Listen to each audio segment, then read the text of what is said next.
This is Jenny Naslund, and in this video I'm going to be showing you some of the basics of Google Chrome.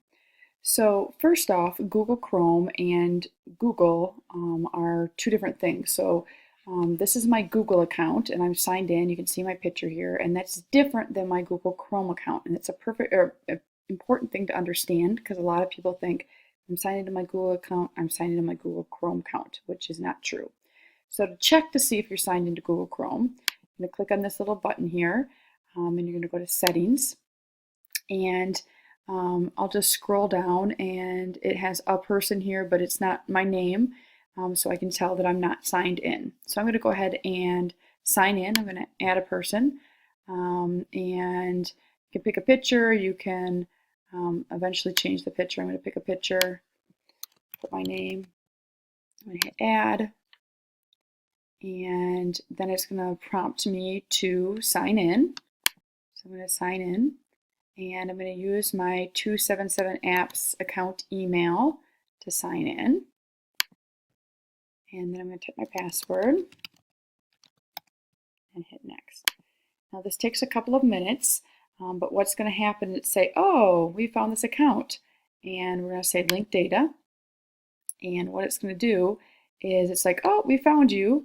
And now it's going to start bringing in all of my saved extensions and apps. You'll see right up here all of my bookmarks that I've saved, some extensions that I've saved, and it starts loading them in there. So you can move those things with you from computer to computer instead of being stuck with just one of them. Now, another thing that you can do is you can add multiple users so that you can switch between users without having to log in and log out every time. So this would be great at home, or if you shared a computer with another teacher, that could work really well for you as well.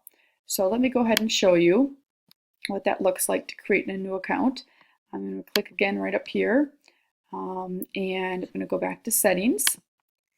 And down here, I'm going to add a person. So I'm going to add somebody. I'll pick a different picture for them. I'll do this one this time, and I'll call this my test person. I'll click add, and then it's going to prompt that person to log in. So I'll hit sign in, and I'll go ahead and type that email account.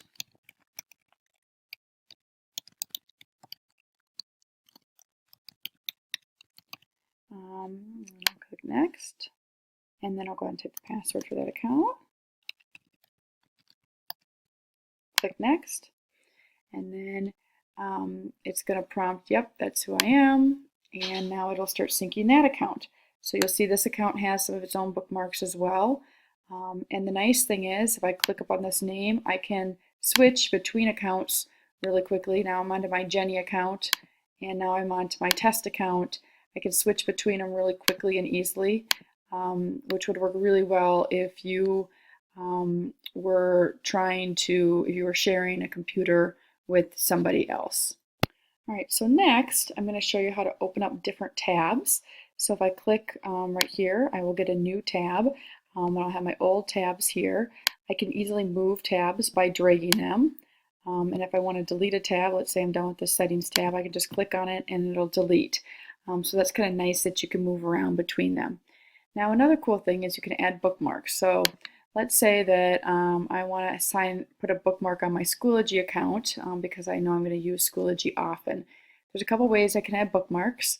I can star it right here, and that'll add it as a bookmark, and I can choose the name for it, and I can choose where I want it. So you can actually create folders if you want to, or you can click on the bookmark bar, which is this bar right here, and you can name it, or you can actually delete it and hit done, and what will happen is you'll actually get a little icon if you want to add it. Another way you can do it is you can click and you can drag it down like this. That's often how I'll do it. I'll just click right next to it here, and then again, if I want to edit the actual bookmark so that it doesn't have all of that, I'll just click edit, and if I erase the title, I can either rename it or erase it, and I'll get a nice short one on there. If I want to delete it, I just click and I hit delete, and that'll delete the bookmark right off the account. Another thing that you can add into your Google Chrome account is apps and extensions. So what you'd want to do is you'd want to open up a new tab and you'd want to search for the Chrome Web Store. And I already searched for it here. And this is what it looks like. And there's tons and tons and tons of different options for you. Extensions are things that go right up here. They just stay here. And they're things that make your browsing life easier. Things like your screencast program, or you could add a timer up there, or I have a Google Classroom one. Things that you're going to use often, you can put up here. Versus your apps are things that would show up more in this section, things that you could add on so they can show here and you can use them. So if I wanted to add one of those, all I would do is search for what I'm looking for. I'm in extensions right now. And let's say that I want to add, I don't know what some of these are, but let's say I just pick one that I want to add. We'll do this office one. All I would do is click on it and it's going to say, do you want to add this? And I'm going to say, yep. You could watch a video to figure out what it is. I'd say add to Chrome, and I'd say add extension, and it would take a few minutes here, but pretty quickly now I have my new extension that's been added on right here. If I'd want to delete an extension, I just do 2 fingers here and I could say remove from Chrome and I can delete it. So oftentimes people will try them.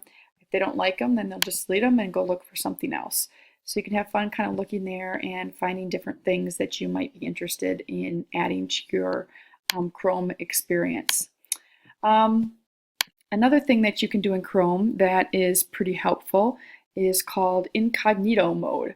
And what that is I can actually create a separate, open up a separate searching browser tab that is different. I could sign into a different account if I want to.